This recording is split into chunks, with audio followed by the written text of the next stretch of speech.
আমরা এখন যাচ্ছি লাফন্তেন ব্রিজ টানেল দিয়ে। মন্ট্রিয়াল থেকে সামান্য বাইরে লংগিলে গিয়েছিলাম একটি কাজে। এটি কানাডার কুইবেকের মন্ট্রিয়াল এবং লংগিলকে সংযোগকারী একটি গুরুত্বপূর্ণ আন্ডার ওয়াটার টানেল। নদীর নিচ দিয়ে গেছে। এটি 1.5 কিলোমিটার দীর্ঘ এবং কানাডার দীর্ঘতম নদীর নিচের টানেল হিসেবে পরিচিত।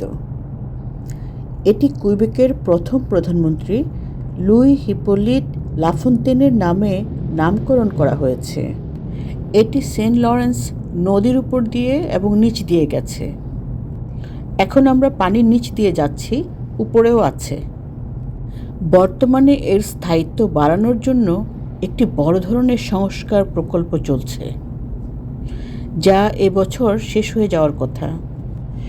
দীর্ঘ এই টানেলের ভেতর দিয়ে প্রতিদিন হাজার হাজার গাড়ি যাওয়া আসা করে। আমরা প্রায় টানেলের শেষ মাথায় চলে এসেছি।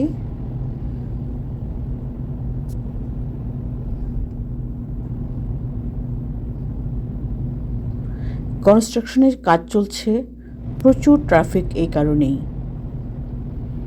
দীর্ঘ যানজটের সৃষ্টি হয়েছে। এদিকে আমাদের খুব একটা আশা হয় না, যদিও বা কখনো যাওয়া হয় সারাদিন শেষ। এমন ট্রাফিক জ্যাম সবসময়ই থাকে। দেখুন কি অবস্থা। যাক, অবশেষে আমরা আমাদের কাজটা কমপ্লিট করতে পেরেছি, আলহামদুলিল্লাহ।